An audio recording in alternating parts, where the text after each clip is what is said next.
Welcome back to the channel. I am Matt Sokol, and today we're going to be discussing why modern sports cards have been going down in price while vintage is booming.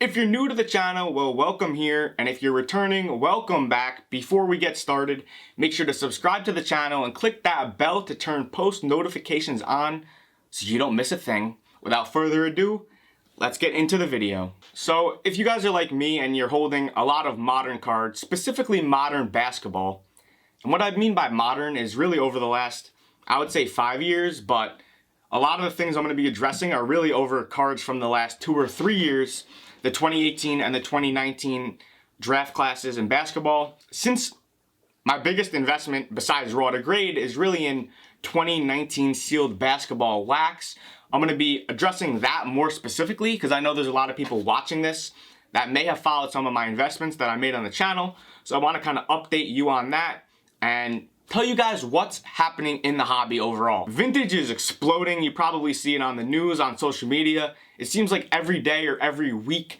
there's a record sale. We got Jordans, LeBrons, Mickey Mantles going for millions of dollars a piece on the regular.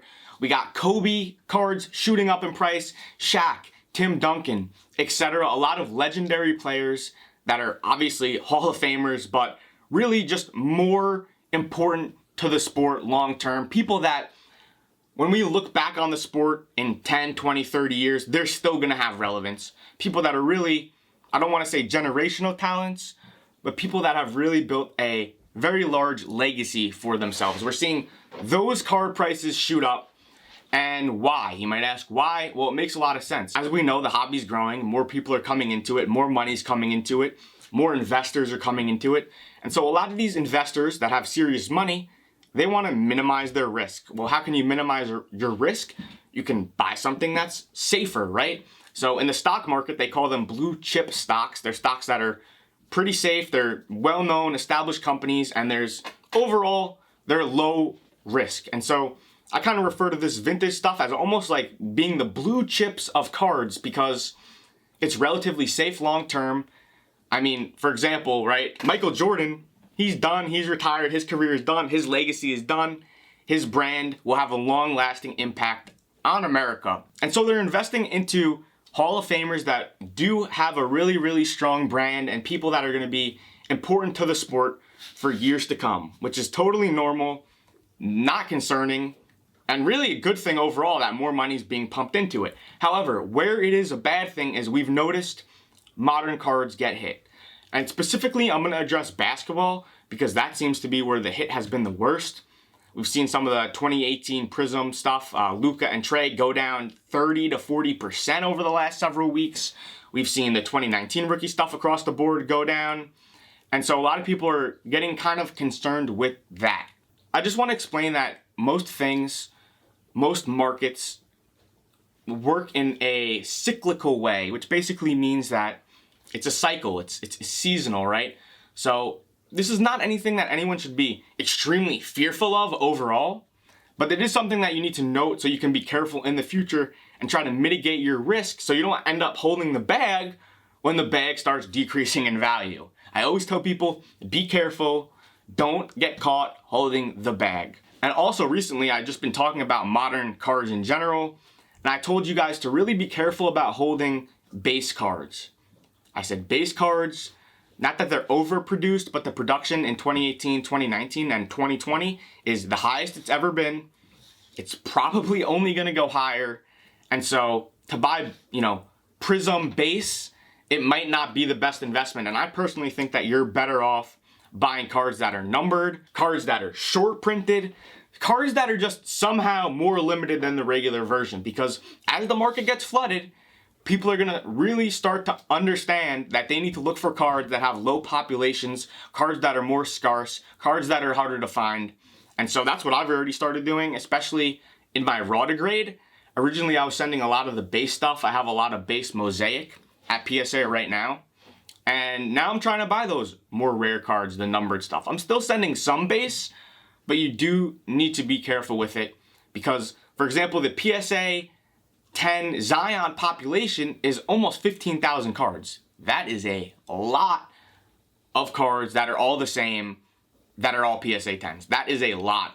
especially when you can find other cards that are numbered out of 99, numbered out of 50, even numbered out of 200. Those cards, in my opinion, are going to hold up value more because investors like me and like you, we look for value.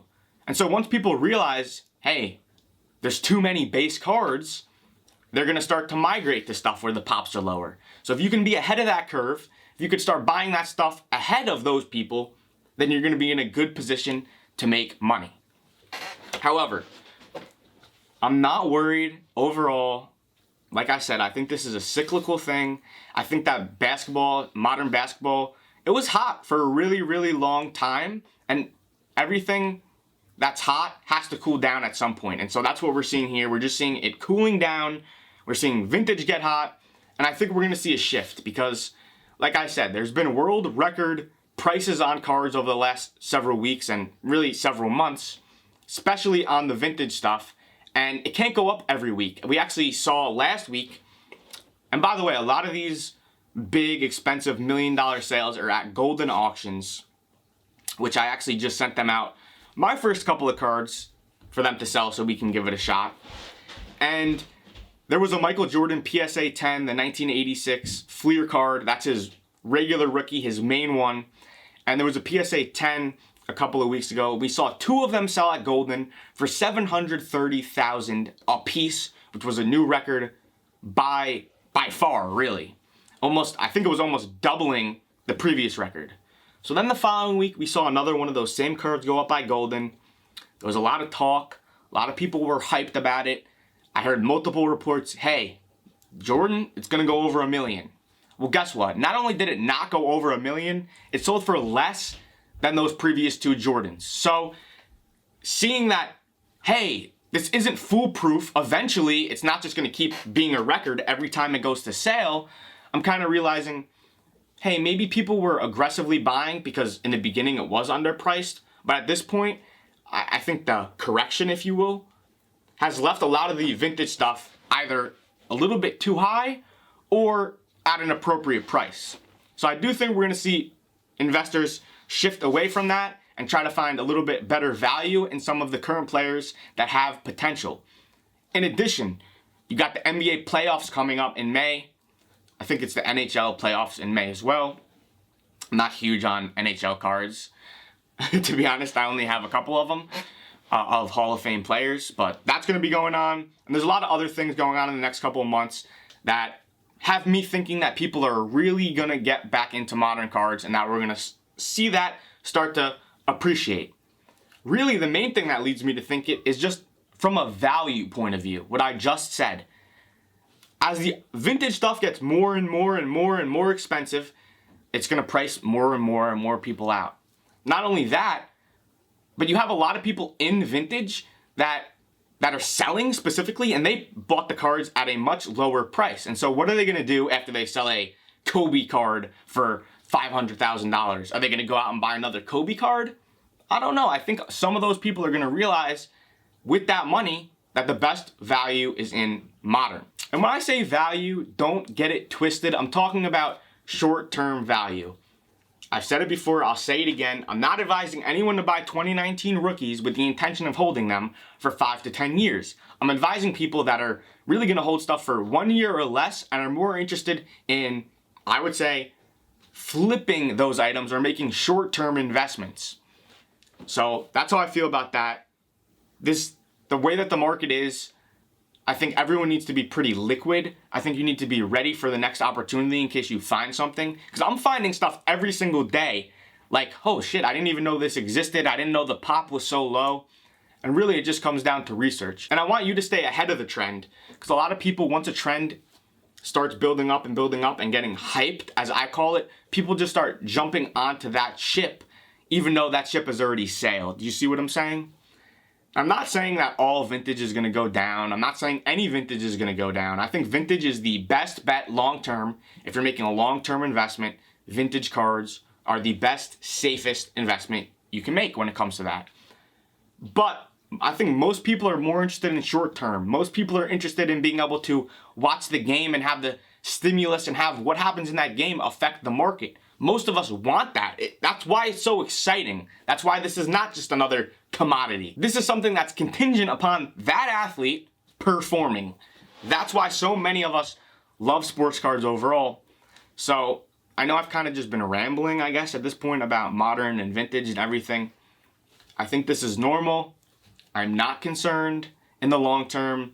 I think this is a cyclical thing. We'll probably see some other stuff like this happen in the future where, modern's going to go down and vintage is going to go up, and maybe it'll shift away, and maybe basketball won't be the big sport. I think it is, but maybe we'll see some other sports pick up and stuff like that. You really have to just understand the market as a whole and see where the money's moving.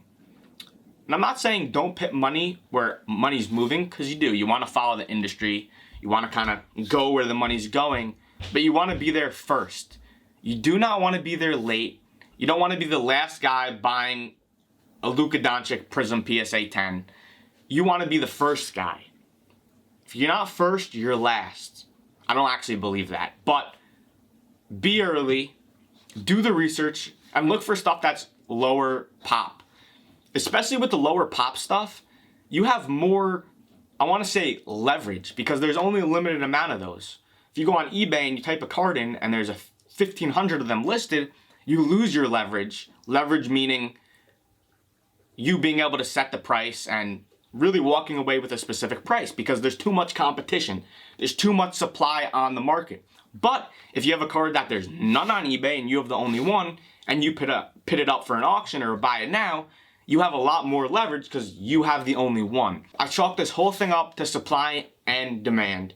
You really, really need to understand the supply point and the demand point separately so that you can put it together and make investments that are going to appreciate and grow and that you can make a lot of money on. And I think that a lot of people may have dumped their modern cards or cut what they were holding and dumped a little bit of that money into vintage a little bit too late. I see people today that are actually still doing that. They're like, hey Matt, should I sell all my modern and just go in on some Kobe's? And I'm like, no, my Kobe PSA 10 rookie is on the market right now because I paid $1,700 for it in, I think it was June. They hit 10,000. And I noticed that once cards hit that 10,000, a lot of them kind of stagnate a little bit. And so it hit that 10,000 and now it's fluctuating between 9 and 10,000. I have it up for auction. I'm selling that Kobe and I'm going to be taking the money. And you know what I'm going to be buying? I'm going to be buying modern cards. Because I think that wave is going to come back. I think that some of the stuff has just come down too much in price. It doesn't make sense. But I cannot stress enough, be cognizant of what you are buying. And I keep saying it because every day I get more and more questions about people asking me about cards that I think there's too many of. There's too many of them. There's too many of them. I'd rather have a lower end product where the pop is lower and the card is numbered than have a more demand, more population card. So with all that said, what's my final conclusion on the investments that I recommended? The 2019 NBA Hoops Premium, the 2019 NBA Chronicles, which I did not sell. I was going to sell, and then I kind of noticed that everything had come down and I decided that it wasn't a good time to sell. And also the 2019 NBA Mosaic that I recommended off the restock. All three of those have fallen a little bit with really all the modern cards over the last several weeks. I'm not selling.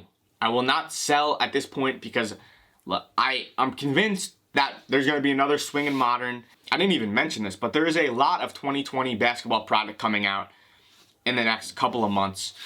And a lot of different products. And I think that once that comes out and a lot of people start ripping boxes more, that we're going to see the prices of modern and also those sealed boxes I just referenced go up. I think 2020 products are going to be a huge push for the 2019 products and also a huge push for modern in general.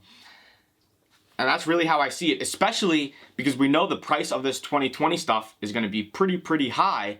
So if Panini puts stuff out for a higher price, right? So say they put out a 2020 Mosaic and the price is higher than last year, that's going to drive up the 2019 price as well. And I've seen that in the past. I think we're going to see that again. And so honestly, this is actually a really good time to buy those cards, buy those boxes. Specifically NBA Hoops Premium, a lot of people have been busting my balls about because it didn't stop restocking. They kept restocking it a little bit after I made the video, and so people are like, Matt, prices are going down, blah, blah, blah, blah, blah, blah. Well, the whole Modern is going down, and also that product is still restocking. If you know me and my recommendations, when a product is still restocking, the price isn't going to go up until the restock stops. Again, supply and demand. So don't be afraid. Don't be scared. Do be careful, though. Do be weary. Do be a little bit skeptical. A little bit of skepticism never hurt anybody. Be careful because this is real money that you're risking. I don't want you to get caught holding the bag. I want you guys to make money, and I'm looking forward to making money with you. Hopefully this video was not too all over the place. I really just try to give my thoughts. There's a lot going on in my head, so I'm hoping that you guys got out of it what you wanted. I really appreciate you taking the time to watch my content. If you got anything out of this video in any way, I'd really appreciate if you could click that like button, make sure to subscribe to the channel, and click that bell to turn post notifications on so you don't miss a thing. A lot more videos coming up soon, and I look forward to sharing them with you. Again, I'm Matt Sokol, and I'll catch you in the next one.